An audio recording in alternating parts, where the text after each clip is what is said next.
Blog Talk Radio. Women have the power to transform this world. We can end crime and violence if we all agree to do one thing: share. Let's share our wisdom, share our time, share our talent, share our finances, but most of all, let's share our love. This is the Female Solution.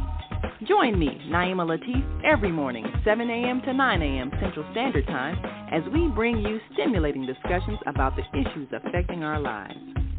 If you're listening online at www.blogtalkradio.com/the-female-solution, press the blue button that says follow and get our daily topics every morning directly to your email and your smartphone. Hi, I'm Naima Latif, Executive Producer of the Female Solution Radio Show. We invite you to call in 515-605-9325 and participate in this daily think tank as we examine the challenges we face and develop solutions that restore peace and harmony. We are global transformers, changing the world from the way it is to the way it should be. We are one. Wherever we live on this earth, we are one human family. On behalf of our team of radio hosts, I'd like to extend a greeting to all the members of our family, whenever and wherever you may be listening around the world. To our family in China, Ni Hao. In India, Namaste. In Japan, Konnichiwa. In Korea, Annyeonghaseyo. In Russia, Здравствуйте. In Germany, Guten Tag. In Poland, Dzień dobry. In France, Bonjour. In Spain, Hola. In Italy, Ciao. In Egypt, Ahlan wa sahlan. In Ghana, Akwaba. In Nigeria, Peleo. In South Africa, Sawubona. In Senegal, Nangadef. In Kenya, Jambo. In Israel, Shalom. In Pakistan, Afghanistan, and Saudi Arabia, Assalamu alaikum. Greetings, and may peace be upon you all.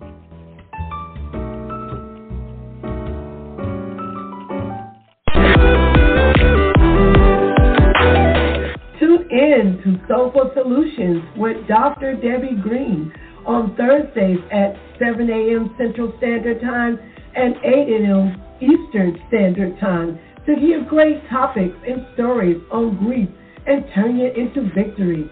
Join Dr. Debbie Green to listen to stories of triumph and learn how to overcome. You are not alone in your life, and there is hope in the darkest hour. This is your time to learn strategies and solutions to improve your life. It's your time. So join Dr. Debbie Green with Soulful Solutions and call in on Thursday at 7 a.m. Central Standard Time and 8 a.m. Eastern Standard Time at 515-605-9325 with comments and questions. Look to hear from you real soon.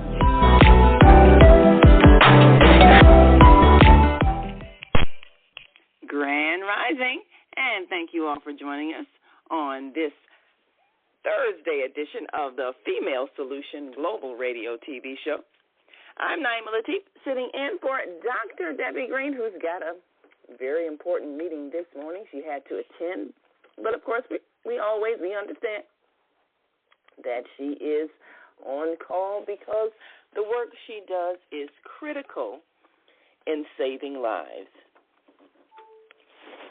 Often people are distressed and even suicidal and need the immediate attention of a therapist. And this is the work that our Dr. Debbie does. And so we understand when she's got that important call that is crucial that she be present. There are many people who are, in fact, living in a state of perpetual trauma, emotional distress, suicide, homicide. We talked about this a bit yesterday, and yesterday the screening of the film Before Your Time evoked some discussions about our young people and what is causing them to act out in such extreme ways. Everybody's being blamed, from the television set to the rap artists to the criminal justice system to the educational system. Everybody's blaming everybody. But the painful reality is that most trauma begins right in the homes where we live. And we have to do more than just blame single mothers or absent fathers, because there are many homes where there are two-parent families, and yet horrific acts of violence are coming out of those homes. The answer isn't, we'll just give everybody a job and then they'll stop killing, because there are many who are committing mass murder, and they come from affluent families. We had an interesting discussion yesterday as we looked at the spiritual impact on our society. Is the nature of the human being naturally sinful? Are we full of the devil? Well, there are those who have that thought and raise their children with the belief that you have to beat the devil out of them, so to speak, and they justify that thought by, in fact, beating their children. And you can call it spanking or discipline or whatever little nice word that you want to use. But the reality is that anytime you inflict harm on someone, you are creating trauma. Human beings have simply, in most cultures, lost the knowledge of how to raise a child with love. Love is the energy of creation. Love is the energy of healing. And when we know how to lovingly guide and correct, there is no violence involved, not physically nor emotionally. But you can only teach what you know. And if you have never experienced that kind of guidance and training and instruction in that manner consistently, then you're unaware that it exists. And you certainly don't know what it looks like or feels like. So many of us, in our sincere desire to be good parents, are unknowingly traumatizing our children. We're going to share with you some information, some not only facts and statistics, but experiences and examples, so that we can recognize when we are the perpetrators of abuse. Even though it may be common practices, what we're doing in our homes are very often expressions of abuse that are traumatizing our children. So we want you to take note, and you'll be able to follow along visually on our Facebook and YouTube channels, The Female Solution. And you can listen in, and we want you to take notes. And you can call in 515-605-9325 and press 1 when you're ready to speak. That lets us know you'd like to contribute to the conversation. We need everybody to be honest today. Don't be so quick to be defensive or feel attacked, because our goal is to correct behavior that we simply didn't know was harmful, so that we don't pass it on to the next generation and the next generation and the next generation. At some point, this child abuse has to stop. But it can only stop when we recognize that that's what it is. And we admit the behaviors it has created inside of us. There are reasons why our relationships fall apart.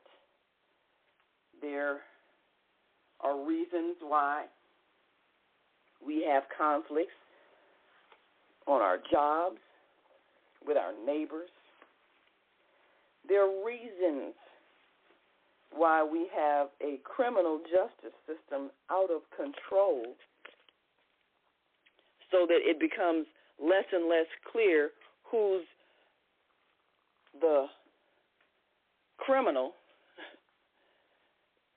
and who ought to be locked up and locked away from society, because all parties involved are misbehaving.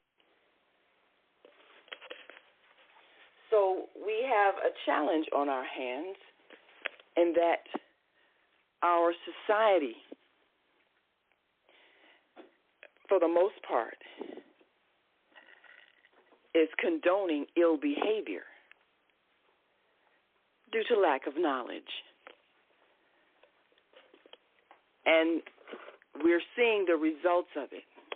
Our children are a mirror to us, showing us what we look like and what we feel like. And it's very painful, because they are expressing what they're experiencing. And as much as we want to blame someone outside of ourselves, it is us who created what we're experiencing. We created this reality. We made this mess. It wasn't intentional. It was based on our lack of knowledge. And they say, as the saying goes, when you know better, you do better.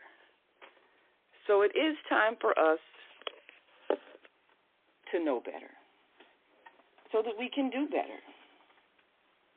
And it's difficult to correct a problem if you keep making excuses and keep blaming someone else. So it's time for us to take responsibility, so that we can consciously choose right action. We can knowingly make a change,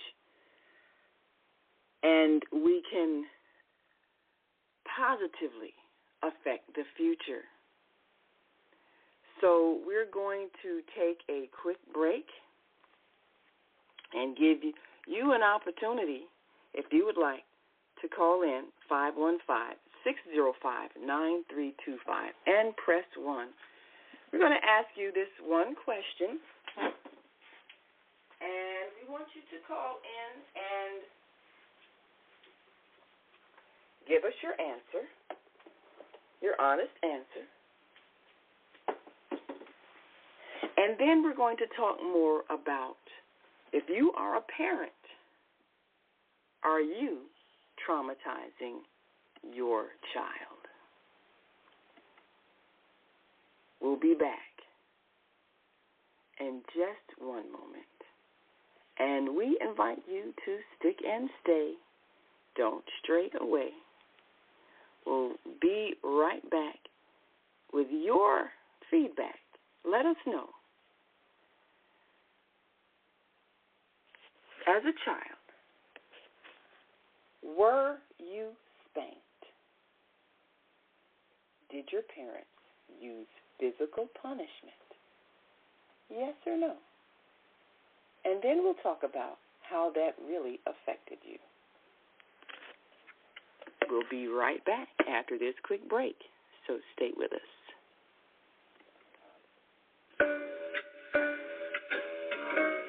The Female Solution Global Radio TV Show invites you to an invigorating conversation with our team of hosts Monday through Friday, 7 a.m. to 9 a.m. Central Time. Start your week with Monday Morning Mindfulness with Zelda Speaks. Tuesdays, Self-Care with Jody Susan. Wednesdays, Repairing Broken Families with Naima Latif and co-host Kareem Hamid. Thursdays, Soulful Solutions with Dr. Debbie Green. And Fridays, Health and Wellbeing with Beata. Saturdays, tune in 12 noon to 2 p.m. Central Time. First Saturday, Success Strategies with Jana. Second Saturday, Wendy Williams Esquire on relationships. Third Saturday, Move Around with Deborah. And fourth Saturday, Wisdom with Mama D. Join us Sundays, 7 p.m. to 9 p.m. Central Time for Soul Purpose Healing with Beata. Call in and comment 515-605-9325. Press 1 to speak to the host and be a part of the solution.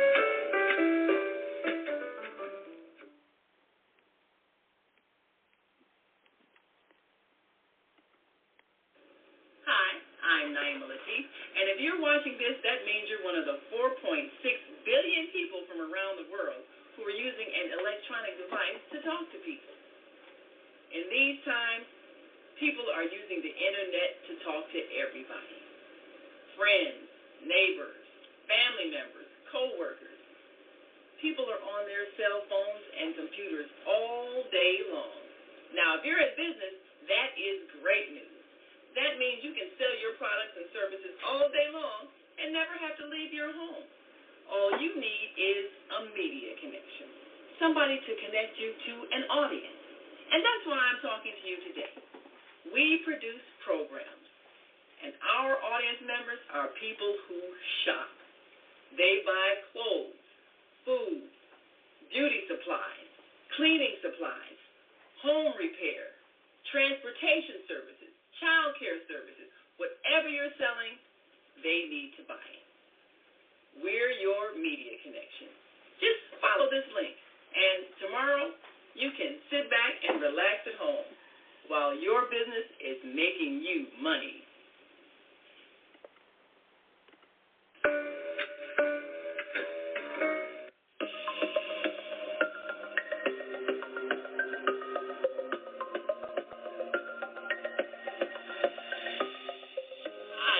I'm Barbara. I'm Cheryl. And I'm Naima. We're three black moms. And in case you didn't notice the resemblance, we're also three sisters. We're going to be coming to you every week, sharing our successes and our mistakes as we navigate our lives as moms, wives, sisters, daughters, and of course, black women in today's world. We'll talk about it all. Race, politics, religion, economics, culture, and we'll take a look at everything from whether or not to use corporal punishment to how do you teach your children about sex. Look for our upcoming book, Growing Up Charles. It's a personal story about our lives growing up in Maple Park on Chicago's South Side. I'm Barbara. I'm Cheryl. And I'm Naima. We're three black moms. Follow us on Facebook and subscribe to our YouTube channel, Three Black Moms.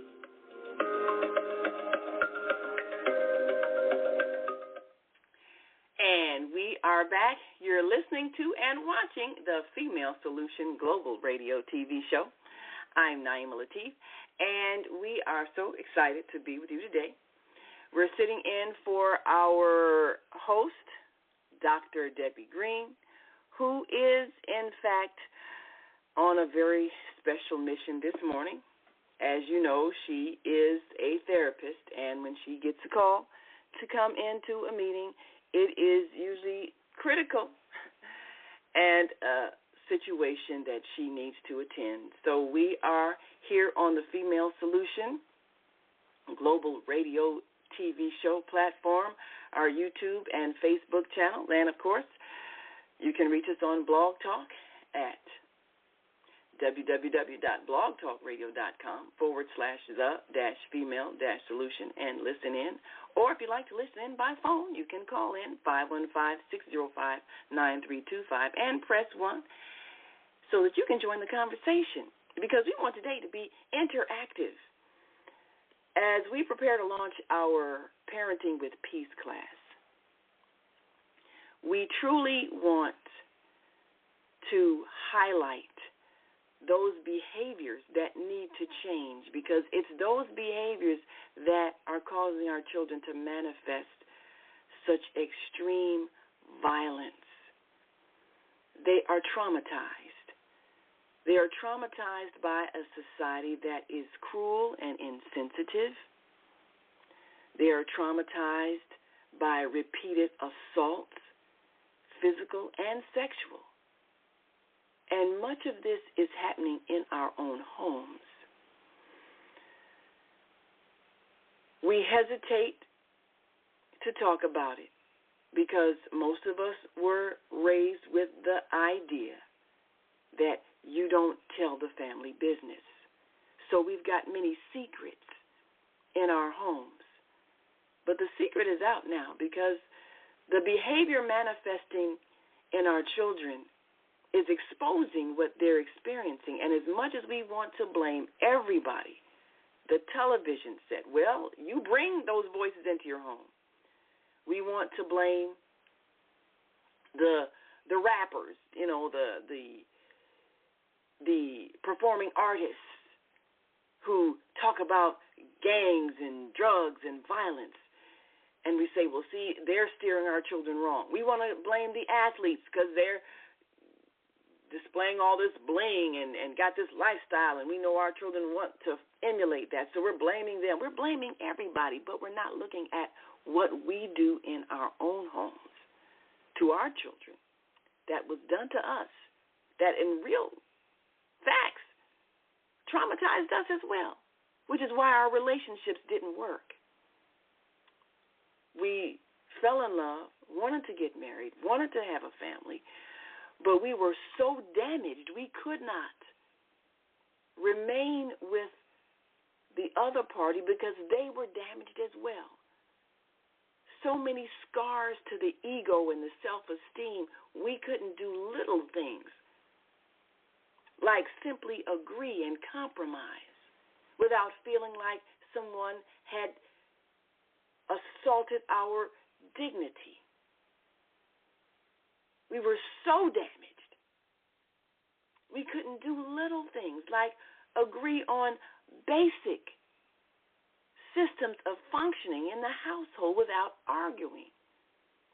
We had issues of trust and distrust because we've been betrayed as children by the ones who raised us. And we have to see it in order to heal from it. So we want to talk about that this morning and ask the question, are you traumatizing your children? And if we're able to be honest about what we experienced, then we can begin the process of healing not only our own inner trauma, but changing the way we respond to our children so that they don't go out and create more damage. And many of them already are.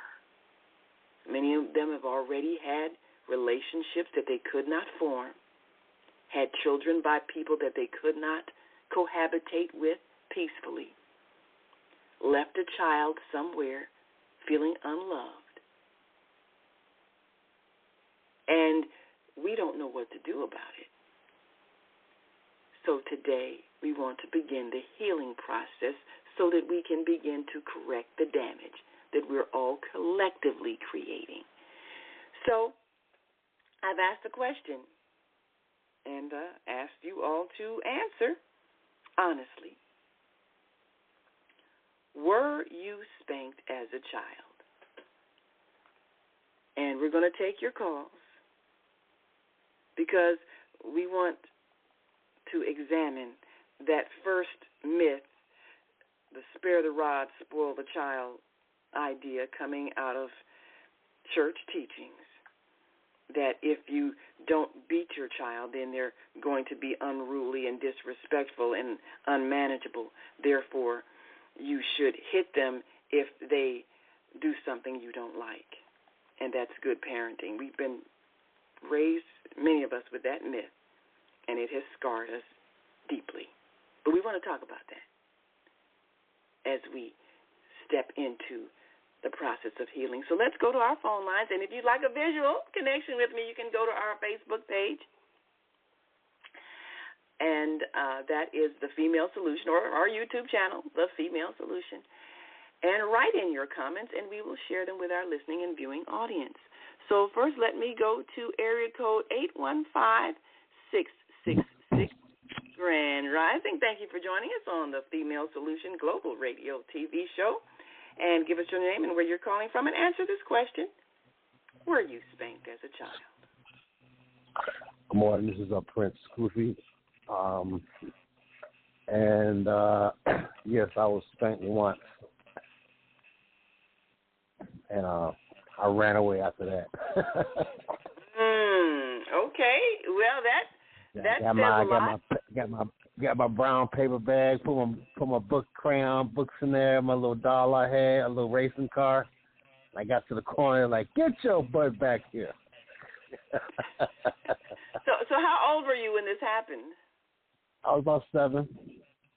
And I was fighting my brother, and I hit him back, and I got punished because, they didn't see him hit me, but they saw me hit him. So how old was your brother? He's a year older.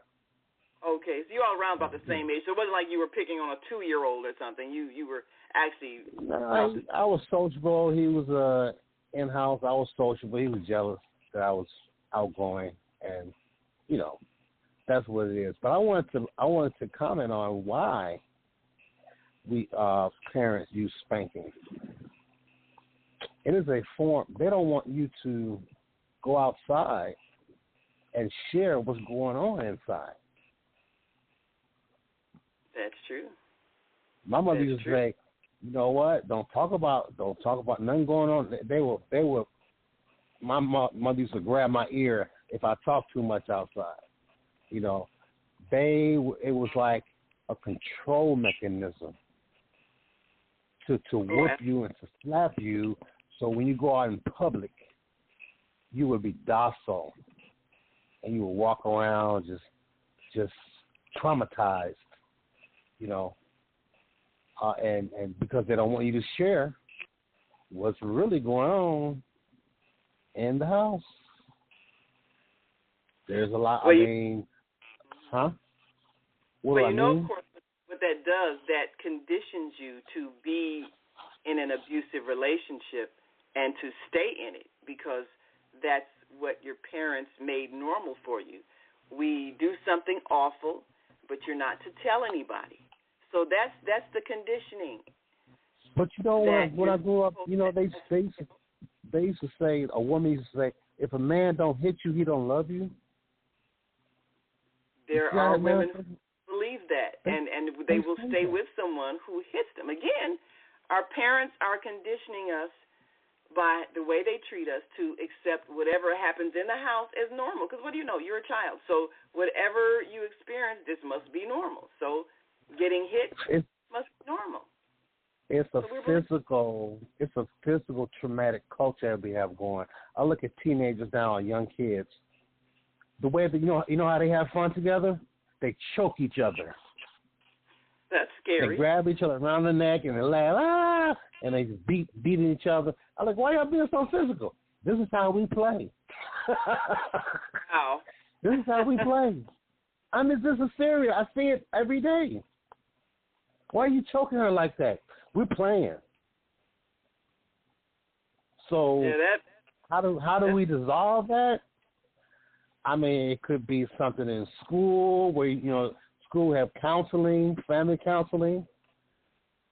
That was a help when you had parent-teacher counseling. We've had things structured. This has been going on for years. This is why the school have counseling, because they know there's something going on in the house. And that child is coming to school traumatized or, scared. And then they say, well, Mommy did this to me. And then you got the DCFS coming in. You're right? Am I right? Absolutely. This has been going on for years. So the problem is, though, because DCFS, the supposed intention was to save children, like you say, from being abused, but because the system tends to take children and put them in homes that might even be more abusive, it doesn't help. And I'm not saying that all foster families are abusive, but too many of them are. And so if a child is taken out of one abusive environment of their family and placed in another one where they're physically abused, sexually assaulted, then how is that helping the problem? So I'm a main example. I was in the DCFS. I was an adopted child, and I went from one family, abuse family, to another abusive family, where all of the women in that second family wanted to have sexual relationship with me. Well, that was my trauma. That was my trauma that I had to get healed, and I had to find it hard to disconnect from that family because all of the women wanted to have sex with me. Well, before we take a break, I'm going to ask you a question. Before we take a break, I'm going to ask you a question. How do you think that affected your feelings toward women, having yourself exposed to being violated, your free will to not be touched, be violated by the people who were taking care of you? How did that affect your ability to trust women? What is your opinion on that? It actually, I used it as I became more friendly with women. It took me a long time. I was virgin for a long time. I never crossed that line of physical. I've always looked at a woman in a cordial way because I didn't want to fester up any kind of physical endowment. You know what I mean? Mm-hmm. And that kind of helped me, and women were like, you must be gay. I'm like, no, I'm not gay. But I know if I fester with a physical situation, I don't like all that. That's just the type of man I am. I don't like all that. Ooh, you look good. Ooh, I want to have your baby. Ooh, I don't like none of that because I came from out of that. So it really affected me. Made me a shy person around women. Kind of stand still away from women. And then when a woman couldn't get her way, she would accuse me, oh, you're like this, you're like that. I'm like, no. I just know if I open up myself to a woman, I know what can happen. So I'm not going to I close myself off from women unless I see a genuine commonality with her. If I have nothing in common with a woman, you're not getting no conversation with me. I got to find out something we have in common. So it kind of worked out for the best, in long range, because men be trying to get something in common. Oh, we're in the same colors. Oh, your mom named Shirley too. Now, if we don't have something in common as far as a talent or a gift or something like that, I am not talking to a female because you are actually pushing yourself into a situation. And I'm going to say this, I'm going to stop talking because this is really serious. There's a guy who had 6 children. I don't know if you heard about it, with a lady, and he found out none of those children were his. and she had came his job, and she had put him on child support. He'd been to jail. He killed her, beheaded her, and everybody in the comments saying she deserved that.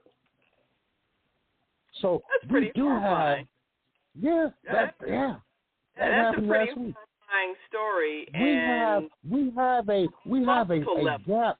We have a gap between the male and the female, okay? Because the outside forces have titled what we are. You know, man, you're the provider. You're the bacon holder. Now the woman saying, well, I don't need him. Why? Because I make my own bacon, so I don't need. So a woman says she doesn't need a man now because she's making her own money. You see how society is controlling how we think about each other? Absolutely. I don't need him. I got my own car. I got my own apartment. I don't need him for nothing. I'm like, But I call it retardation. That's retarded. Just because you have a car, you have a house, you don't need a man. So this is an extension from the trauma we get in the house. Absolutely. Mama raised up a woman to be strong. I mean, a man to be strong. She raised up the woman to be wise and knowledgeable. So we have work to do, and I mean, you're entering a world of hurt. So well, that's why we're here. Heal the hurt. Okay. We got to take a break, but we definitely want to thank you for sharing. You broached quite a few topics we want to address after the break, because a lot of people are damaged from sexual abuse, neglect, emotional abuse, simply by whether it's name calling or accusations, ridicule. Many people have experienced this, and they are carrying the damage from that. And it happened first in the homes where they were raised by parents. Can I give one more situation that I went through personally? I have twins, right? And right. My son, the mother, when my son was maybe about 6-9 months, under a year, she used to kiss him for a long time in the lips. And I go, don't kiss him like that. Well, this is my baby. No, my son was getting some sensation. She was battling for attention. He's giving you too much attention, so I'm gonna change that by kissing him. Okay? And how did that make you feel watching that? Did that make you feel uncomfortable watching her do that? Yeah, because I knew what she was doing. I knew it was hurting him. Just because he's latched on to his dad, and she, I'm jealous, so I'm gonna get some sensation out of him by kissing for a long time, and now he's gonna be attracted to me. So yeah, I mean, I'm telling like you, there was even, I don't know, rivalry for the children's affection going on in your personal relationship. She was wondering why my kids listen to me. My kids are 4 months old. I'm telling them to hold their head back so I can wash the milk from their neck, and my daughter holds her head back. They just gravitate to me, and she goes, I carried these babies for 8 months. Why are they they're connected to you? I said because they feel a genuine love from their daddy. You're being bossy and want to control them, and I'm not. Very interesting. That's what it well, thank you for sharing that one. We'll address what that indicates as well. Thank you so much for calling in. We appreciate your contribution. We got to take another quick break, and when we come back, we'll talk about how those childhood experiences affect your personal relationship. And when there has been trauma, how it gets expressed in your personal relationship and affects how you demonstrate adult behavior to your children and how it affects them. We've asked the question today, are you traumatizing your children?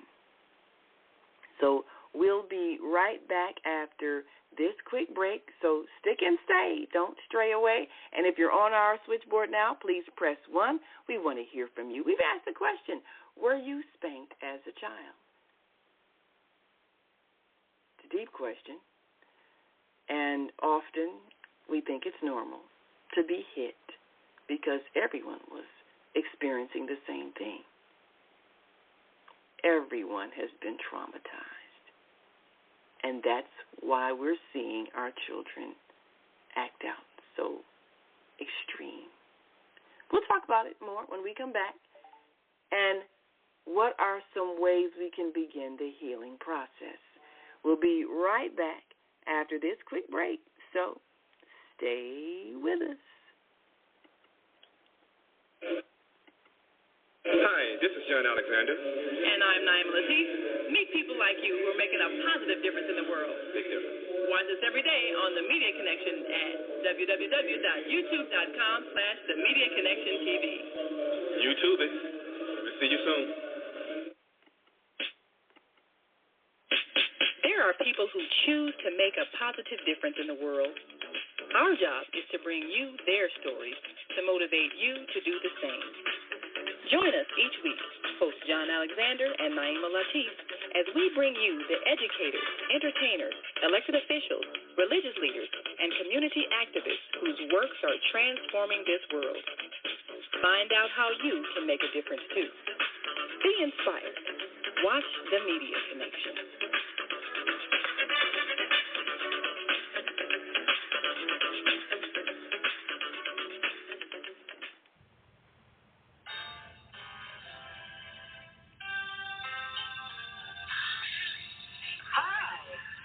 Joy. And I'm Reverend Rosemary. Join us every second Saturday of the month, 12 noon to 2 p.m. Central Time, here on the Female Solution Global Radio TV show for the Neighborship of Joy. We'll have powerful conversations inviting women to walk in the light.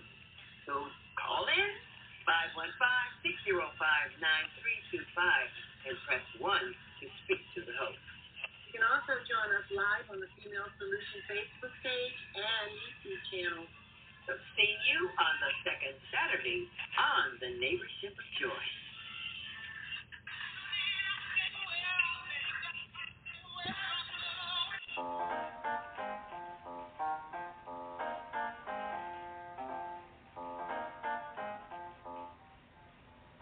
Have you ever dreamed of going to exotic places, meeting fascinating people, enjoying uplifting music, and spending nights in a luxurious hotel?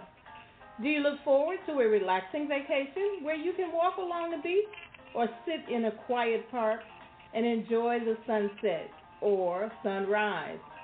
Whether you're flying around the world or driving across the country, we will share travel tips that will help you stay safe while you enjoy the journey.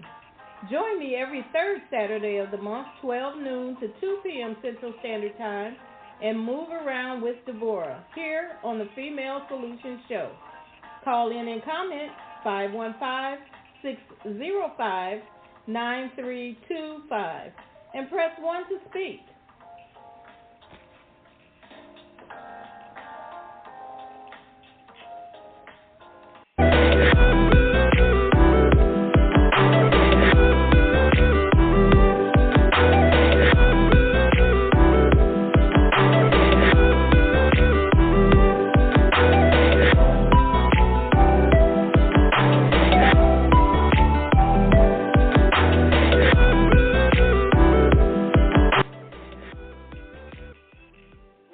Back. You're listening to and watching the Female Solution Global Radio TV show. I'm Naima Latif, and I'm sitting in for our Thursday morning host, Dr. Debbie Green, who, of course, was called away for an important meeting to do what she does, save lives. There's so many of us who are in need of therapy, but we don't know it, because we think our behavior is normal because the people who raised us were considered normal. And they did something very abnormal, but common. They beat their child. What makes a parent choose to use corporal punishment? Well, let me explain. When you use physical force, it's to create fear and make someone do something that you want them to do. It's very simple, right? You go to school, the bully beats you up, makes you give them your lunch money. You know, that was a common thing, of course. Or these days, the bully takes out a gun and makes you give up your expensive jacket. Or the bully gets a gang of people and beat you up, rob you of your cell phone or something else valuable. Bullying behavior is perpetrated by those who feel powerless, and they desire to feel power by inflicting their strength on someone who is weaker. It's a problem of an ego that has been damaged. When your sense of self is damaged, then you seek to repair it. So one who has a damaged ego in which they have been made to feel worthless, powerless, without value, disrespected, then they seek to inflict fear on someone else in order to control them and thereby regain their own sense of power. Now, we understand that a bully who does this has a problem. But when the parents who raise us do it, we learn to see it as normal because that's what older people do. But I ask this question, why would an older person need to prove their power to a child? This is a child. They do not have the capacity to define you or your worth. They are a child. They are simply acting out of their desire to understand the world they have been born into. They seek to explore. They are curious. Sometimes they're afraid. Sometimes they're angry. But they do not have the capacity to define you as lacking worth. So even if you tell them to do something and they say no, they're exercising their free will that they understand that they have to express their displeasure using the word, the sound that you taught them. But you, if your ego has been damaged, will see that as an act of defiance, meaning they don't respect your authority, meaning that they've somehow rekindled that feeling that someone else planted in you, generally your parents, that you are of no value and not worthy of respect. So what do? You hit the child.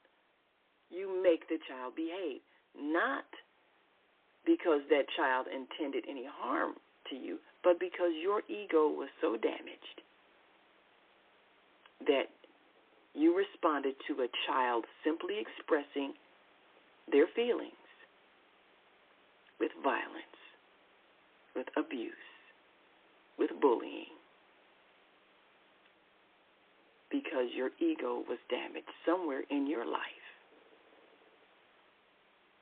Because the parents who raised you did not know how to guide you and teach you without physically assaulting you, because their egos had been damaged by mistreatment, likely from their parents. So this idea of spare the rod, spoil the child, it was written in a book. It was written in a book. And people say, well, the Bible is the Word of God. Well, you know, God has the power to tell you exactly what God wants you to understand directly. And if you were not told by the divine mind to slap, hit, whip, punch, beat your child, then why are you doing it? Based on hearsay. Because if you didn't hear God say it to you, then you didn't hear God say it. So why are you assaulting someone based on that?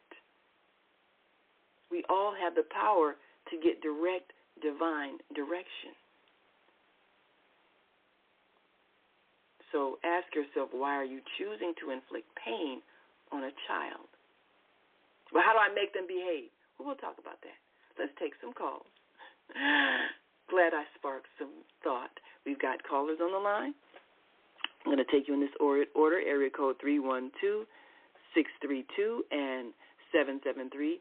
And if you're watching us on our Facebook or YouTube channel, we welcome your comments. We ask the question, were you spanked as a child? And, of course, the topic today is, are you traumatizing your children? Let's go to 312-632. Yes. Admiral Nelson Bay here. Yes, sir. Yes. We're so glad you called in. You know, I was not able to make it to the screening, but I know that screening was very significant in that it addressed a lot of these topics of our children are expressing. But first, let me ask you a question. Were you spanked as a child? Yes, I was, and my father, who spanked me, was wrong in spanking me. I got spanked by my mother once, and I think that she was incorrect as well. Speaking anecdotally, I don't believe in corporal punishment at all. My attitude is inspired by how the grandparents of my sister of faith, Aria Hadem Cherniewski, whose grandfather is Zifrullah Hadem, who is formerly a hand of the cause of God, the itinerant hand of the cause of God for North America. He has the wallet of Shoghi Effendi as a sacred relic, and he raised his children without ever spanking them. And that is the standard. That is the standard. And that is the standard that I shall use with my own children when I sire my own children. You know, I turned 62 next week. And when I was born, my father had just turned 66. Wow. And John Tyler, a former president of the United States, I think he was the 10th president of the United States, if you have Tippecanoe, William Henry Harrison, and Tyler, too. He sired a whole bunch of children with two different women, and he sired about 7 or 8 children with his second wife, who was 30 years his junior. And yes, you're right. Some of those children, biological clock doesn't stop at the same time that ours does as women. So yeah, you still got some time. Absolutely, yes, you do. I still have the testicular virility to do what I need to do. Yes, sir. Well, let me ask you this question. Because your father, you know, he was obviously an older father. So how old were you when he decided to hit you and you were growing up as a child? How old were you? I was about maybe 4 or 5 years old when I was spanked by my father, Andrew Douglas Duncan Nelson, and he was what occasioned it. He was about 70 then. He would have been nearing 70 at that. And he was 70 or 71. So a 70-year-old man had a need to hit a 4-year-old child. But it was because the room wasn't cleaned up, and the room wasn't cleaned up because my brother and I didn't have our own separate rooms. And so my brother would bring all this junk into the room, and I would do my best to try to clean up the room. my brother, John Duncan Nelson, who is 19 months my senior. And so I think children, when they are ready to be taught, which is when they are able to put on their own clothes, which is, for me, the age of 4, should be afforded their own room. Yes. Or if not, simply taught how to share. So now the 70-year-old man who beat a 4-year-old child for not cleaning up a room didn't have the knowledge or skills of how to simply say, let me show you how to pick up the things in your room, and then go over it with you, because that's how you teach. You know, showing you the process of taking disorder and creating order. You put the toys over here. You straighten out the sheets on the bed like this. Okay, now let's see you do it. That's how you teach a child. You show them, then you let them try it, and if they get it wrong, then you let them try it again. You demonstrate it again. You let them try it again. That's the process of teaching. So if a child has not cleaned their room, simply show them how, go over it with them, and then let them do it, and then praise them. Oh, you put the toys in the box. Great job. A 4-year-old, that's how you treat a 4-year-old. So the 70-year-old man who raised you was not aware of that as a means of teaching, because he was probably raised with a generation of parents just coming out of slavery or raised by parents coming out of slavery. That's that era. And all they knew was beating, because that's what they received. And it's very damaging to the ego and the sense of empowerment. So when someone beats you, you feel powerless. So he's been carrying those feelings of powerless all those 70 years. And now this 4-year-old boy didn't clean his room. So how does this man who's deeply damaged ego, how does he feel power over this 4-year-old? He hits him. My response is, I love and adore my father, Andrew D. Nelson, forever. When my father died 8 years later, that was the saddest day of my life. Oh, absolutely. We love our parents. Until, of course, after my mother died. It's hurtful, but we still love them. That's the God in us. God is unconditional love. So we have that capacity to love unconditionally, even when parents did things that were hurtful. Just like our children love us unconditionally, even though we are doing things that hurt them, because we don't know any better. So when you made the decision that you're not going to raise your children in the way you were raised, hitting them, the example that you saw in a spiritual leader not hitting their children, what made you decide that you would rather emulate that child rearing method as opposed to what you experienced growing up? Have you seen my my spiritual mentor, Robert C. Henderson, Dr. Robert C. Henderson, said words to the effect, don't have children unless until you can't live without them. And I have yet to sire any children. I'm a 62-year-old technical virgin. That's by choice. Mm-hmm. Well, at least you didn't create children that you did not intend to have, so that was wise. Don't plant seeds if you don't intend to tend the crop. That's just real simple. Indeed. So, well, I think that was a very wise choice that you made, and I think you'll make an excellent father because you're looking forward to it, and you've gained the wisdom on how to father a child based on having experienced a painful example, but then also having observed a good example. So you're very blessed that you will be able to bring forth children that feel loved and wanted and will come into the world and give good things to the world. So we thank you so much for sharing your story. We're going to take another break, and we're going to come back and take another caller. Thank you so much, Andrew Nelson Bay. We appreciate you, Admiral Nelson Bay. We appreciate you so very much for joining our discussion. And We've got a comment on our Facebook page. Grand rising to our Tuesday morning host, Jody Susan Calhoun. And she says, answer, we are traumatizing children. Yes, we are. In our ignorance. We don't know any better. And we're not here to condemn today, people. We are here to teach. We love our parents. We love them dearly. We're here to understand that they made errors based on lack of knowledge, lack of information, lack of skills, and lack of healing of their own emotional trauma.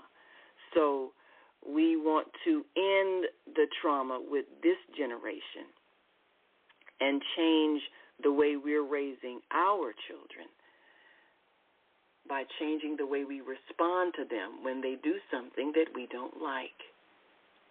They're not disrespecting us.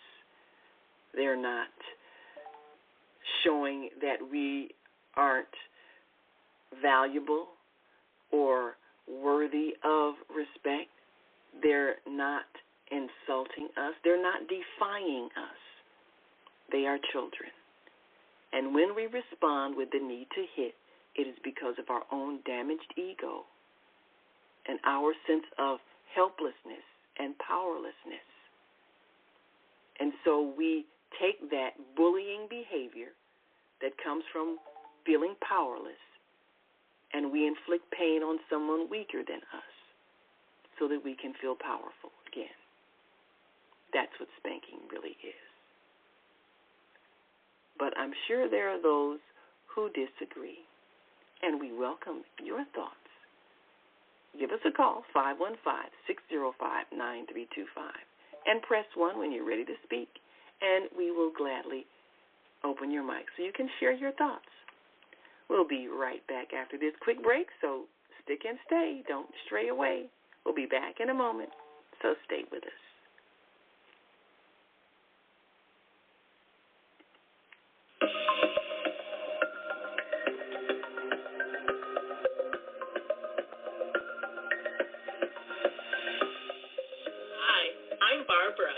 I'm Cheryl.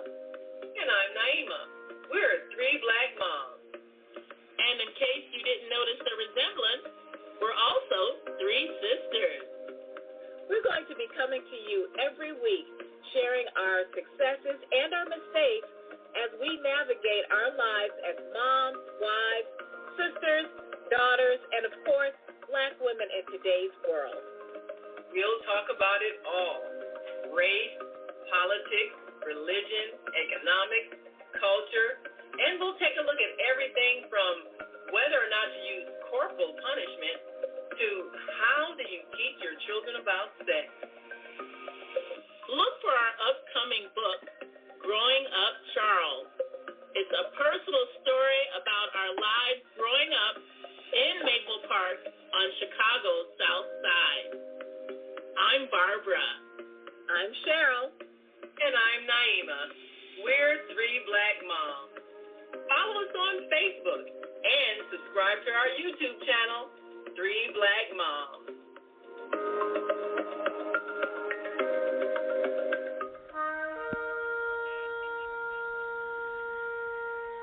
I'm Beata, your holistic life coach.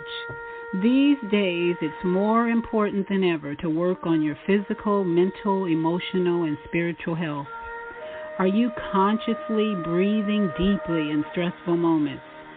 Do you have a plan or daily routine to maintain balance in your awesome body? Are you struggling to be disciplined in your eating habits? When you partner with me, I'll help you develop a personalized health plan that works for your particular lifestyle. You can find out more about me at yourholisticlifecoach.com, where you can also review my 3-step protocol to guide you to abundant health. That's yourholisticlifecoach.com, and I'm Beata.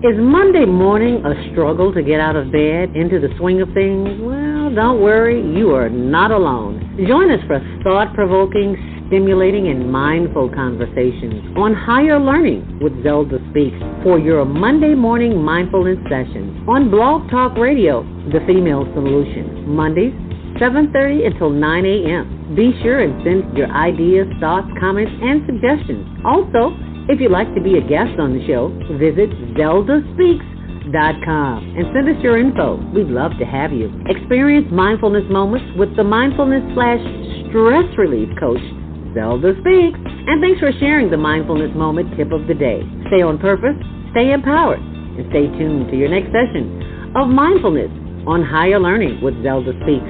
Make it a mindful day. And thanks for listening.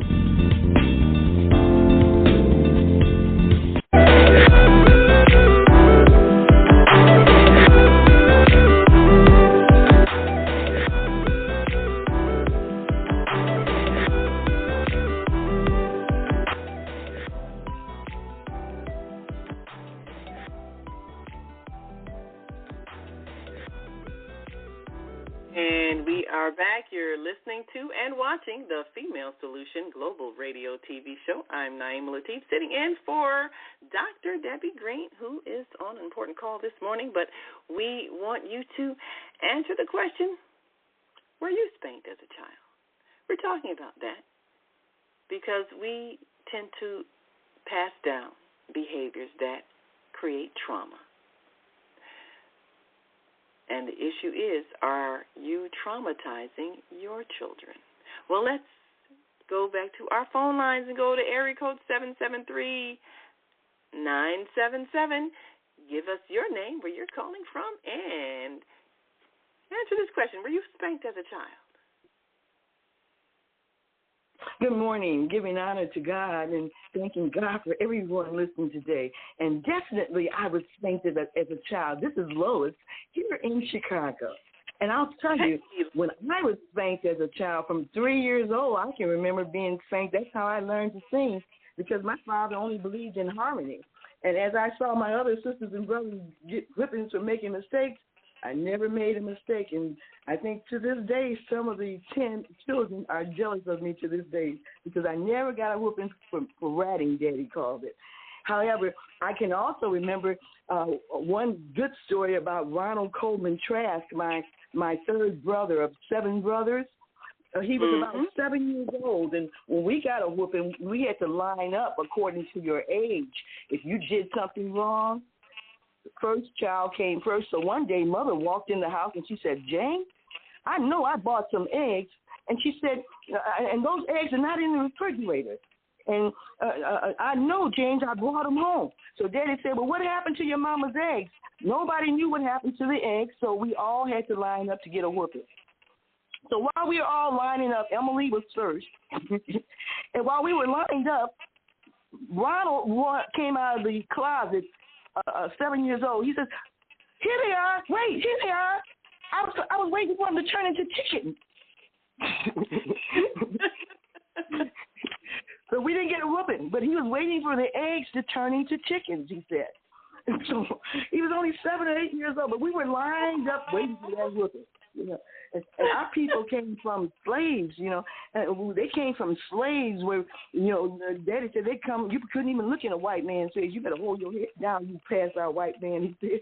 And so they have been really so tortured as people, but I wonder if anybody ever heard about the delivery chair that the slaves were forced to have their babies while sitting in this delivery chair, made purposely, and sometimes they would hold the person's arms, the midwives, I guess, would hold their arms up, but I saw a picture of it, and to know that a mother goes through so much to birth a child in the world, and to marry a man or lay down with a man who didn't care about nothing but busting a nut, and once that nut came here, he didn't care about that nut having shoes, clothes, a place to sleep, food.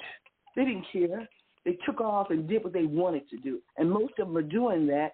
They're making babies. And another term you used earlier, Naeem, that's what it was exactly. I forgot to write that down, what you said. But you gave the terminology just like it is. And so if you don't marry, you go into a situation with a person and you're not married to them, and here comes children. Well, if you knew you didn't want that woman in the first place, why did you lay down with it? And if you didn't want to take care of the children, why did you let that sperm go into her vagina? You know, she thought you wanted her, and she thought you were going to marry her, and she thought you were going to be with her the rest of her life. That's why she gave it up, I believe. But I knew one thing. We weren't allowed to give it up. I was married, 4 or 5 nights before I ever knew about giving it up.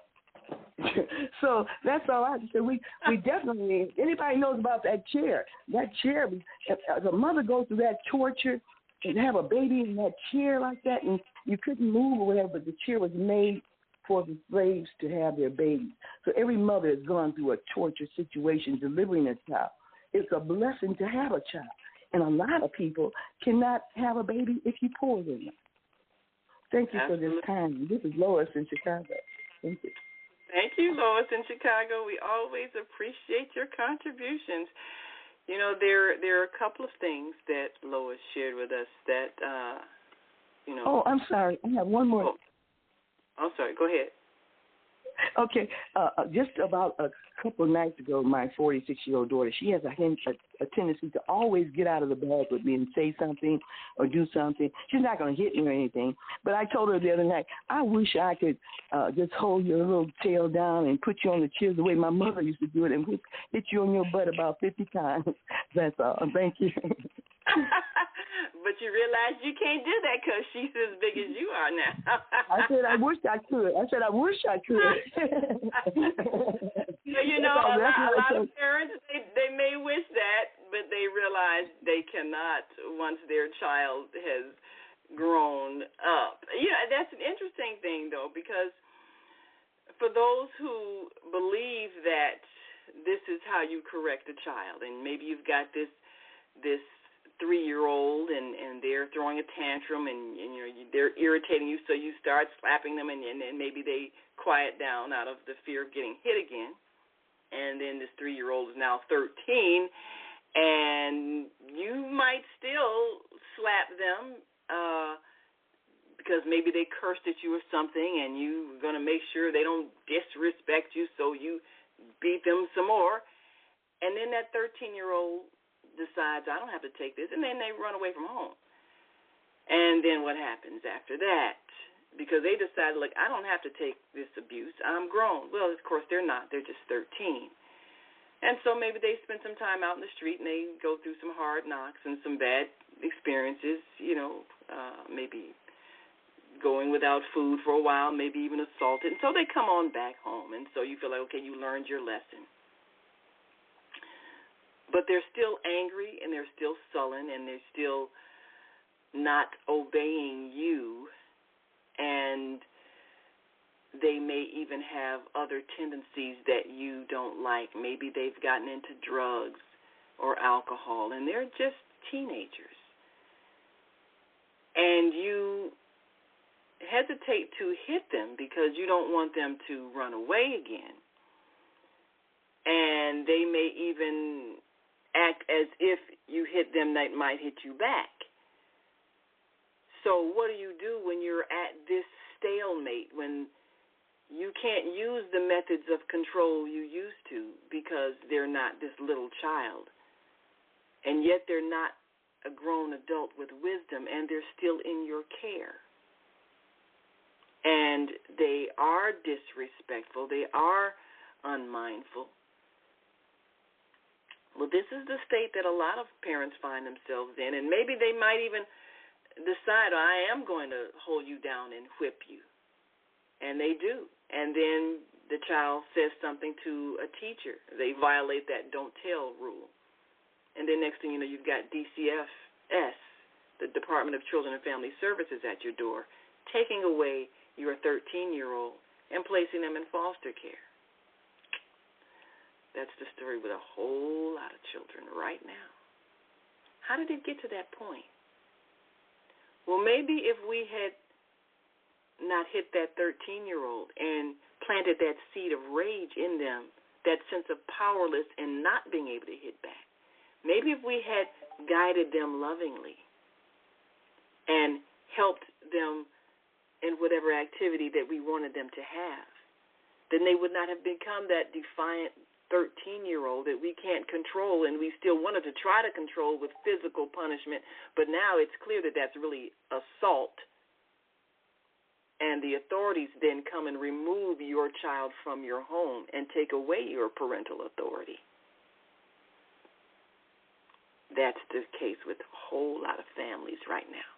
And a lot of these children that are out being destructive are the children who were once that helpless 3-year-old that was beaten by parents who used bullying behavior to control them because they didn't know how to use love. We made this mess. Are you traumatizing your child? So Lois mentioned a couple of things that are common in families. You know, something happens, parents first of all accuse somebody, okay, what happened? Well, okay, everybody gets a beating. Very common thing. And then, of course, they found out the little 7-year-old, you know, innocently, because he heard that chickens come from eggs. You know, if you keep them warm in a dark place, they'll, you know, eggs will hatch. So now this was a science experiment. He should be applauded. Oh, that's wonderful. Now let me explain why they're not going to become eggs.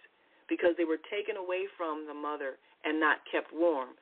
So then they can't develop into an egg. In order for an egg to be incubated, it has to stay warm. And these eggs were taken away and put into a refrigerator. So the chicken's not going to ever develop. So that's why we can eat it, because it's not going to become a chicken. But that was smart of you, though, to think of that. Now, see, parents could have responded so differently. And it would have been helpful if they had not threatened to beat the children simply because they didn't know the eggs were there, because beating them assumed guilt of something, which assumes intention to do wrong. We beat our children because we project upon them the intention to do wrong that they didn't have in their hearts. But we put it in their hearts. We accuse them of that which they did not do. And then we assault them. And then we call it discipline, but it isn't. It's assault. That's why at 13, if you try to do it, the authorities take your child away. Because it's assault. And it was assault when they were 3, but no one spoke up for them. And so they carry that rage. Well, let's take another caller. Area code 847-738, Grand Rising. Thank you for joining us. Give us your name, where you're calling from, and answer the question, were you spanked as a child? Well, hello, Naima. It's Jody, Reverend Jody. How are you? Hey, Jody, how are you? Good. So, you know, this whole conversation was making me so sad because, we were spanked as children. Tuesday was strap day. They all had to. Oh, yeah, I see that Tuesday was strap day. Oh, my gosh. So was that the regular day? Okay, whatever you did wrong during the week, this is the day you get beat for it? Is that how that works? How did they do that? Yes. Wow. Oh, my gosh. Yes. Oh, so, So, you know, no surprise that my oldest brother used to beat up on everybody, because what was he taught? Wow. You know, the eldest child. And he used to beat up on other people, not just family members, but people outside the family. But it wasn't who his true self was. I mean, he eventually became a chiropractor, a healer, right? But, you know, like, really, what are we teaching people? It's not what, I mean, and when he had his child who abandoned him in his time of need, he did not treat his child that way. He did the polar opposite of what my mom and dad did. And yet that child still abandoned him. It's a sad thing. So he didn't hit, but what was he doing verbally in terms of things he was saying? No, actually with his child, I mean, so my brother hit me and was verbally abusive to me. But when he had a child, her name is Brittany, he actually as a baby even, spoke to her like an adult, meaning he treated her as an equal, and he was really respectful and did really just the opposite of whatever he experienced as a kid. Wow. So that meant somewhere in his heart he did learn that was hurtful, and he chose not to repeat it. But he'd already damaged you and everything because he was bullying you. Yeah. Yeah, he used to strangle me. He strangled me and threw me across the room. And I had his imprint, the imprint of his hands on my neck. Oh, wow. Yeah, so, I just want to say for people that are still doing this, still hitting their children, you're teaching your child that it's okay to hate. And you're teaching your child that this aggressive behavior is appropriate when there's nothing appropriate about it.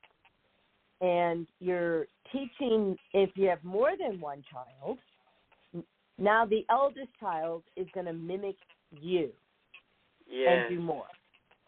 And so, and it wasn't until my brother was probably, I don't know, like maybe, so we were 10 years apart.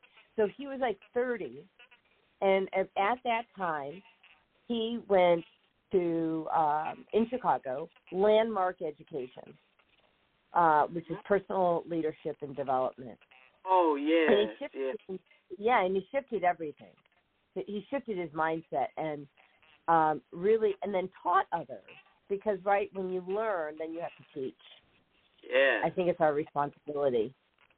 And so, people are changing. They are, raising their consciousness around this.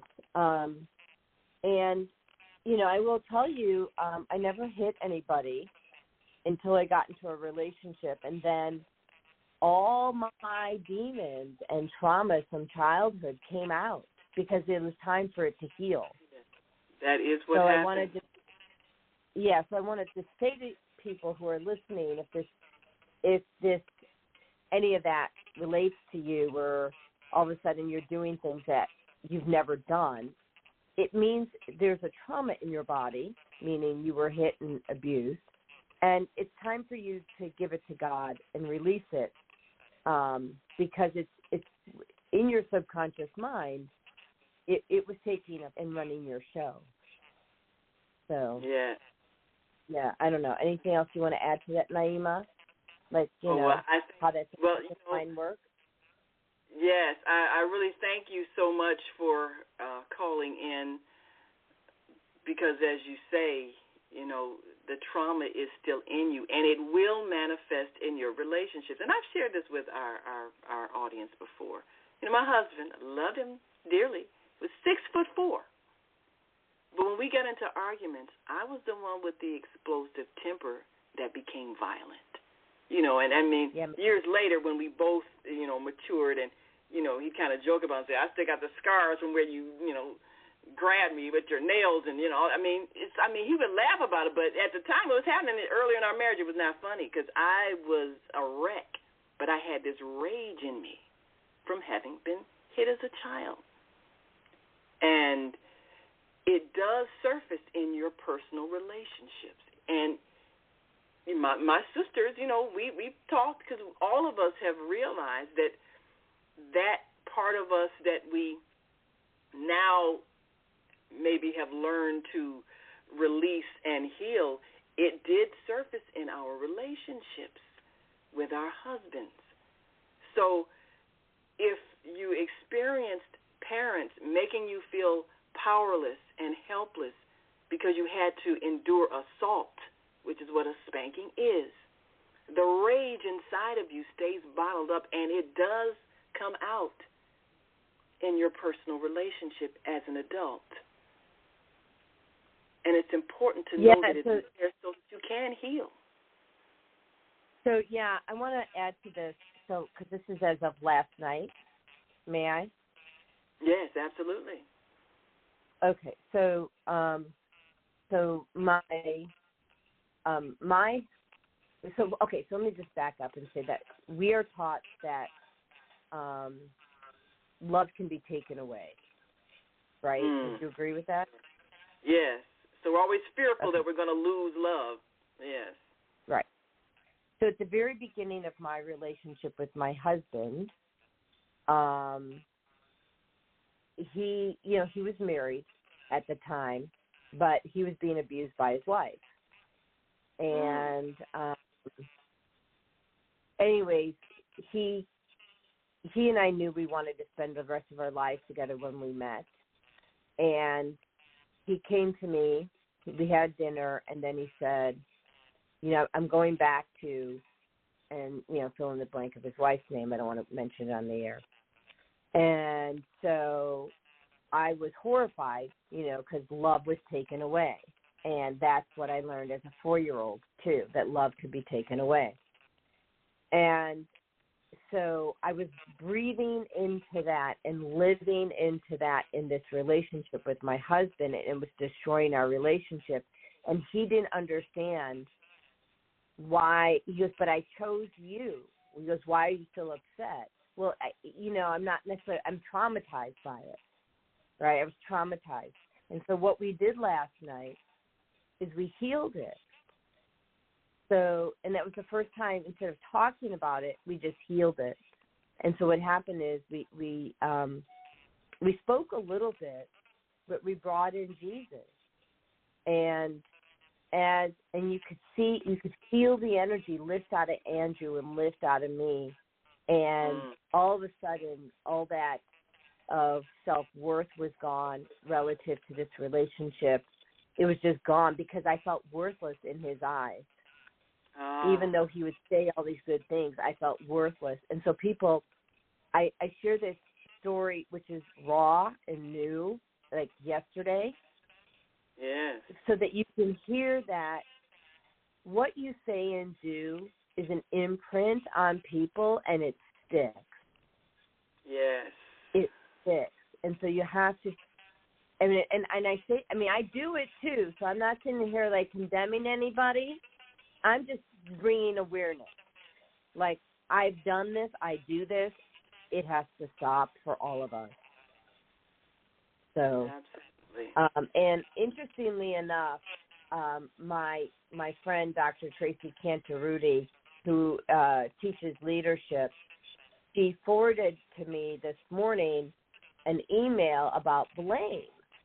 And she says, blame, and, so like, what we do is we blame people for things all the time.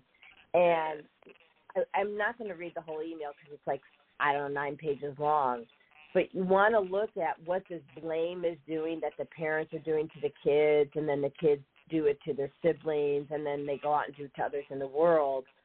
They're saying it's seductive, and the key payoffs are that you feel ethically superior to the other party, you avoid responsibility, you release stored anger, and you get the illusion of control. And so there's, like I said, it's 9 pages. I'm not sharing much more, but it does include daily anger bursts, like these outbursts, and keeping your heart closed. And so these are all low vibration. These are all low vibration feelings and activities. And so we are in the Lion's Gate. The Lion Gate closes on Saturday the 12th. And so you have the opportunity, because the Lion's Gate is about manifestation, and you have the opportunity to release this anger and release these thought forms and behaviors and step into a whole new you. But sometimes you have to hit rock bottom before you can, walk with all the lions. That's powerful. Yes. So many of us are at that transitional point, and we need to have a renewal of mind, heart, and spirit during this very powerful, energetic time. We need to choose to manifest a peaceful, loving, compassionate spirit, which sometimes means facing that trauma that we have suppressed and realizing that whoever harmed us, they did it out of their ignorance and their trauma. Yeah, and so what they were taught. Yeah. What they were taught. Well, and then the other thing is that we have until September 3rd, where it's the Lionsgate closes August 12th, but Venus, the planet Venus, is in retrograde, and it goes direct September 3rd. Venus rules your heart, right? It rules love. Heal your heart, people. Heal your heart. Heal your heart. Time to heal the heart. And I think when people are not able to address the pain inside because they feel like either they don't want to admit things happened, or they feel guilty for being angry at their parents or siblings who may have harmed them. Feel what you're feeling. Feel the anger. Feel what you felt as a child, and then you can understand where it came from. Also, look at where they may have learned it. And most of us, if we weren't hurt by our parents, we were hurt by an older sibling who might have been even hurt worse by the parents, because usually the oldest child gets the worst treatment. You're like the starter child, the experimental child, the child they did everything to because they didn't know any better. So you got the worst treatment usually as the eldest. So then the eldest ends up being the one that bullies the younger ones because that's what they experienced from the parents. So have compassion on that older sibling that caused you pain, because they probably received more pain from your parents than you did. Have compassion on the parents who were raised by parents who had that old-time thinking, and they thought, we're doing God's will, spare the rod, spoil the child, or wherever they got their teaching from, making them think that you must make your children behave. If you're not, if they defy you or say no to you or don't do what you told them to do, then you're not a good parent, and they're showing you they don't respect you, so you have to beat the respect into them. They believe that. Their parents believed it, and the parents who raised them believed it. So we have all of these generations of ignorance. And now, as they say, when you know better, you do better. Now that we know that hitting at any age is still assault. So what would get you in jail when the child is 24 is also an offense at 4. You shouldn't be hitting. You have to learn the skills of guiding the child, and you can only do that when your damaged ego isn't interfering, and you're not seeing that 4-year-old as disrespecting you because they didn't clean their room. Right. We can heal. Yes. Absolutely. Well, we got to take one last break, and we got another call coming in. Thanks so much, Jody, for sharing your story. We appreciate you so very much. And that's why I tell my story as well, because all of us have gone through a process in order to get where we are, but we had to go through it and acknowledge it. And as she said, once you learn, then you have to teach. So 312-882, we're going to come to you when we come back from this quick break. So we want you to stick and stay. Don't stray away. We'll be right back after this quick break. And we've asked the question, are you traumatizing your children? Well, of course, first question you got to ask yourself, were you traumatized?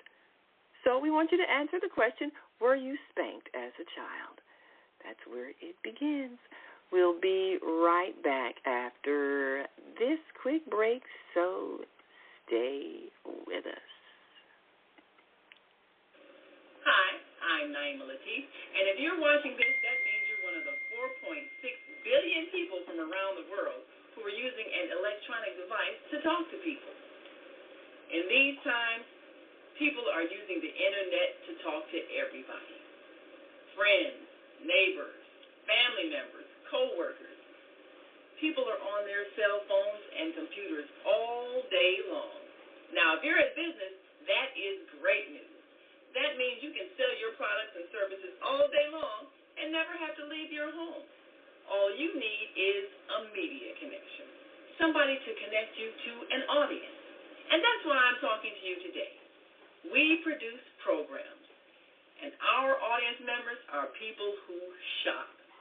They buy clothes, food, beauty supplies, cleaning supplies, home repair, transportation services, child care services. Whatever you're selling, they need to buy it. We're your media connection. Just follow this link, and tomorrow you can sit back and relax at home while your business is making you money.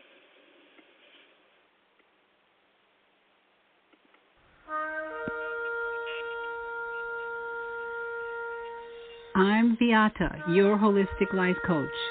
These days, it's more important than ever to work on your physical, mental, emotional, and spiritual health.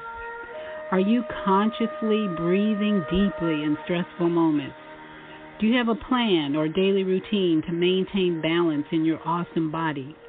Are you struggling to be disciplined in your eating habits? When you partner with me, I'll help you develop a personalized health plan that works for your particular lifestyle.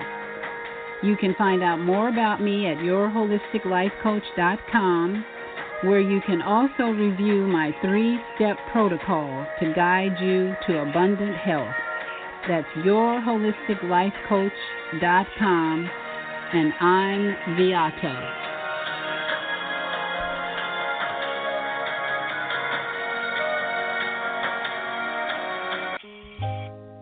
We have an opportunity to transform the whole global society in the next 50 years. 50 years from now, the earth will be populated by a new generation of adults, many of whom are yet unborn. Our mission is to nurture them in childhood with love, guidance, and protection, and to raise them in healthy, happy families. If we impart values of compassion, generosity, and respect for fellow human beings in the next generation of children, they will create a world where people can live together in peace. This is our goal. Be a part of the transformation. Get your copy of the book, The Female Solution.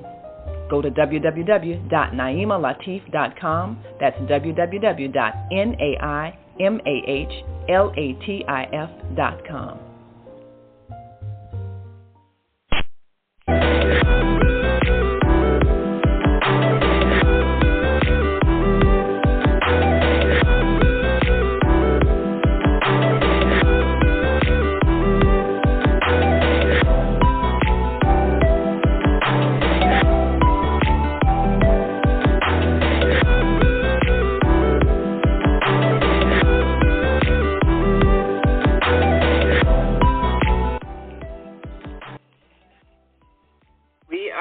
You're listening to and watching the Female Solution Global Radio TV show. I'm Naima Latif, sitting in for our dear Dr. Debbie Green, who's on an important call this morning.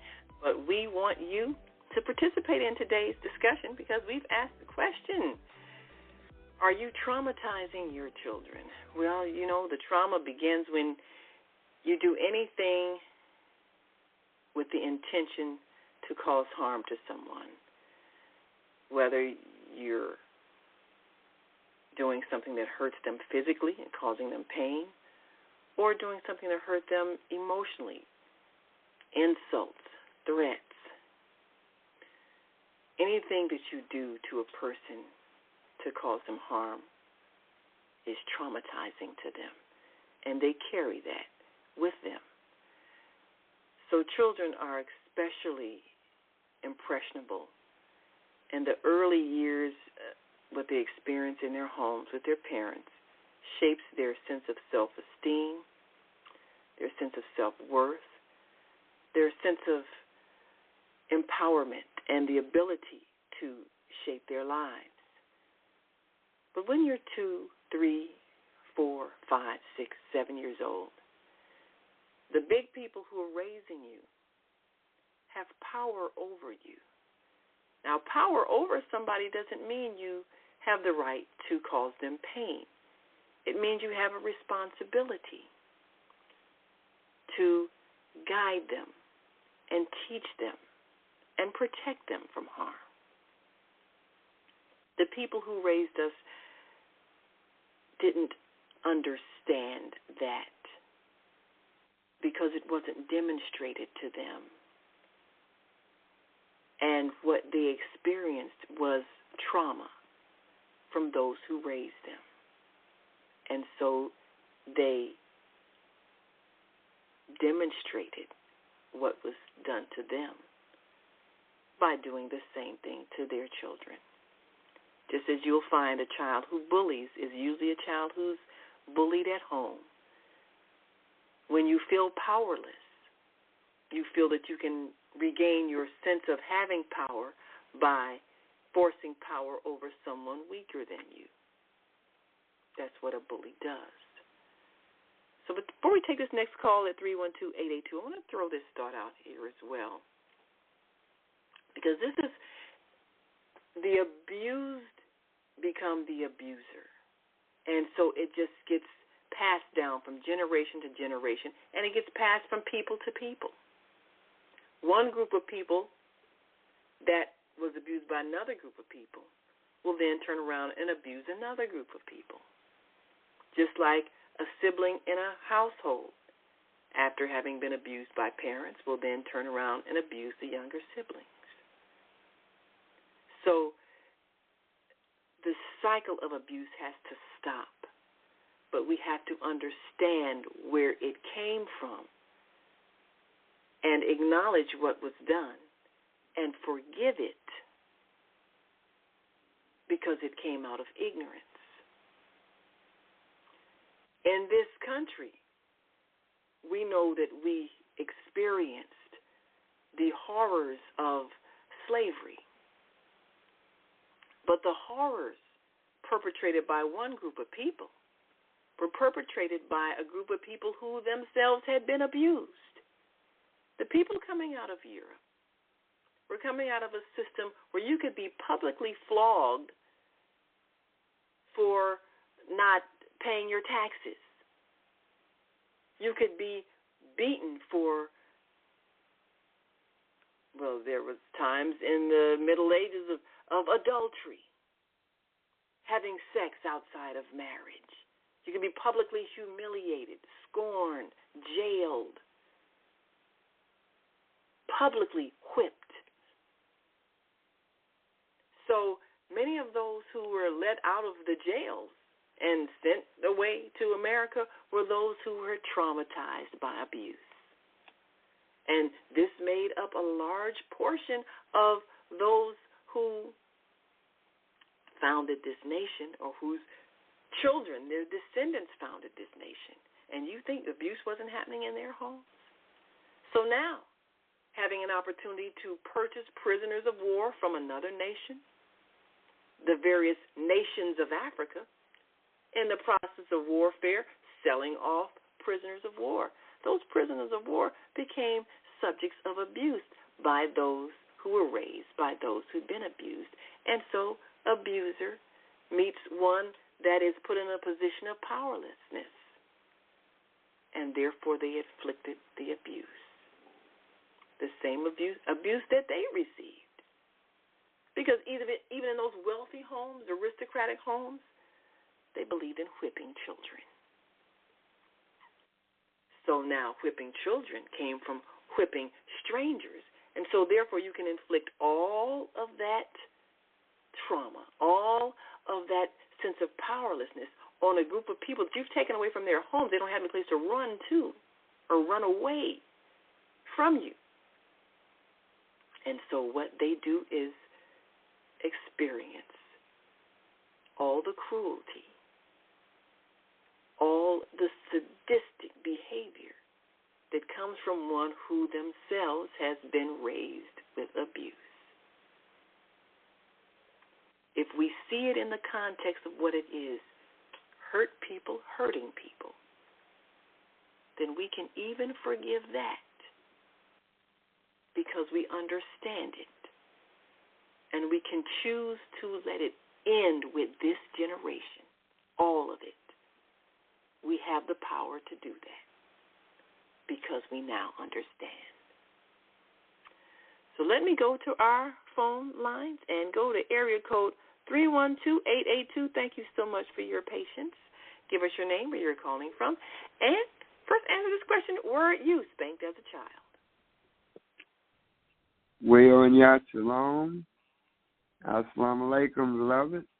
Yes, I was spanked as a child. However, my beloved brothers and sisters got most of the whoopings. I just got a little bit every now and then. This your brother Plump, Robert Floyd Plump, from Chicago. So, Minister Plump, let me ask you this question. Were you the eldest or the youngest? Where were you in terms of your birth order in the family? I was the firstborn. Oh, and I didn't, my grandparents pretty much raised us more than my own, direct parents, father and mother. However, I was a hardship personality as a child. But my grandparents, especially my grandmother, she said I was a dutiful boy. And, my sisters and my brothers, they always was doing something wrong, and they got multi-whoopings. But I've learned from that experience, and then I seen something else happen along the way, and how that has been generational, whooping children, because my daughter, she was what we call a daddy's baby. So she would always want or had a desire to be close to me, but unfortunately, and yet God is good and the best knower, I had to get a divorce from my mother. And I've had I would say a up and down life all the way, but it's like what you said. You learn better, you know better, and you do better. And the whipping part really did come from, I would think, the slave mentality. So the Harold Washington Foundation is against all violence, no matter who does it now, from my experience and growing and learning and doing better in terms of success breeds success. And we have a principle that we're working on, like today is Thursday. The principle is really atonement, which is in forgiveness, but it's also developed leadership and also prosperity. So we have our meetings every Thursday from 2 to 4, and that is at Lake Grove Village, because it takes a village to raise one child, and no one can raise a kid, as Mama D. Love always say. You see, we got to stop branding the children, too. Atonement. Let me ask you a question, Minister Plum, because you mentioned atonement, and I know you went to the Million Man March, where they, did a whole thing about atoning, and there's so much anger between men and women because of, we've had the generations of absent fathers and angry children raised without their fathers, and overwhelmed mothers trying to work and provide and nurture and can't do it all, and then the children act out, and then the mothers get blamed. So we got all of that emotional trauma going on in our families. When you went to the Million Man March, did you get a sense that the men understood the pain that they had caused and had a real commitment to change some things in order to change the dynamics that are happening in our community? Yes, I did, and I still do.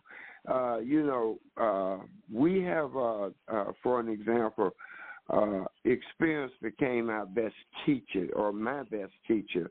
We have T-shirts that we promote, Black Love Matters Too, which is very important for not just the Million Man March, but we took on what we call, we hold ourselves accountable for the conditions of our community, and we've been requesting that the community support our efforts as exercise or create change. You know, change is the one thing that is certain in life that we must do, even a simple thing from changing from birth to death. So from 2 to 4, we'll be meeting every Thursday for leadership meeting, atonement meeting, and continuing the teachings of, the Million Man March, live in the community, doing unity in the community, promoting Plump, peace, love, unity, marketing people.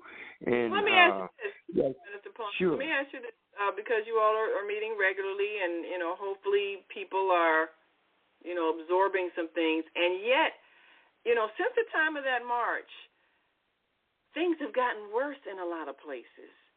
And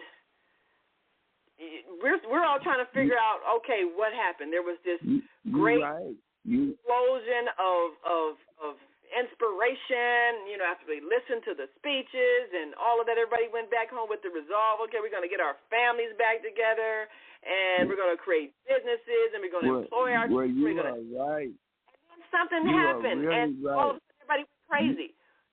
In your opinion, what do you think? Where did things fall apart? What do you think was the reason why things fell apart? What didn't happen in your observation?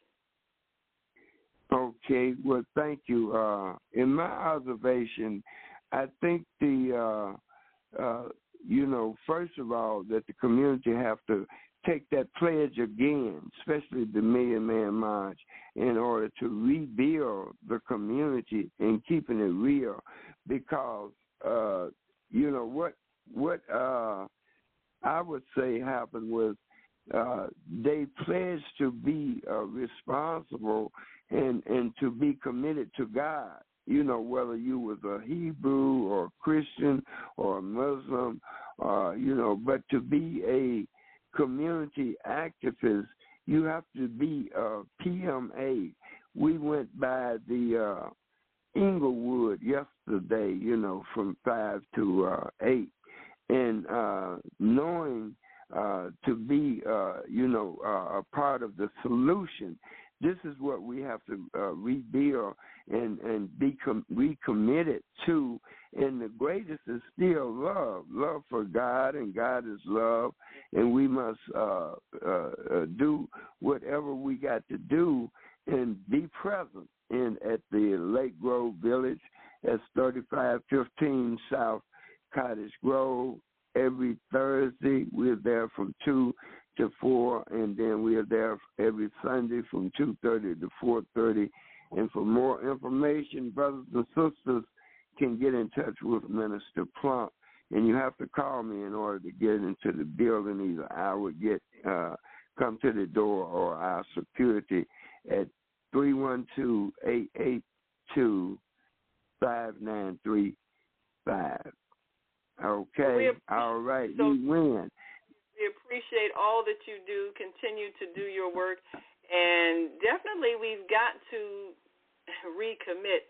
But now, one thing Minister Plump mentioned about that process, people want to come back and express the pledges of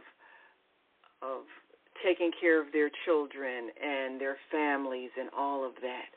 But you can't do it until you heal what's inside of you. And if we're still doing the same things the same way and expecting different results, what do they call that? Insanity. We have to learn better skills. We're damaged. We're in pain. We're hurt. Our egos have been damaged. We've been living in an environment that makes us feel like nothing. We have to know that we are the individuated expression of God. So we are beautiful, wonderful, divine, powerful beings. We don't need to beat up on a 4-year-old to prove that to ourselves. We don't need to slap our spouse, male or female, to prove that to ourselves. We have to know that within ourselves. When you know who you are as an expression of God, you don't have to hurt anybody to feel powerful. or to make them do what you want them to do. You can lovingly explain, lovingly demonstrate, lovingly correct a mistake without causing physical or emotional harm. But you can only do that when the pain is gone inside of you. So we went back to our families, Minister Plum, but we went back still damaged, still in pain, still wounded, and still inflicting that pain on our spouses and children. And our children are expressing to us how deeply we hurt them. And that's why they're acting out. That's why they're rebelling. That's why they're out of control, because they're out of self-control. They're in pain. And we did it because it was done to us. So we thank you all for joining us, all of you who shared your stories. We have to begin the healing process, and the first step is to know that God is not like our dysfunctional parents, pitting one child against another or causing pain or cursing people. The God, the energy, the source of life, the source of creation of this universe is only love. Only love. And when we know that, then we can embody that and we can express that in the way we treat others. So let's reclaim our divinity and let us learn how to shine our own divine light and give love and forgive those who hurt us because they know not what they do. I'm Naima Latif. You've been listening to and watching the Female Solution Global Radio TV show. Join us tomorrow for Health and Well-Being with Viata right here on the Female Solution. And until that time, continue to shine your light.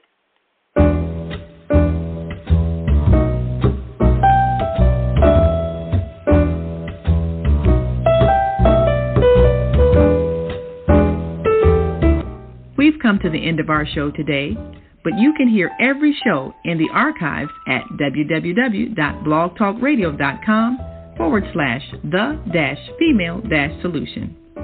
You can also hear today's show on the Female Solution Facebook page. Go to www.facebook.com/thefemalesolution. Leave your comments about today's show.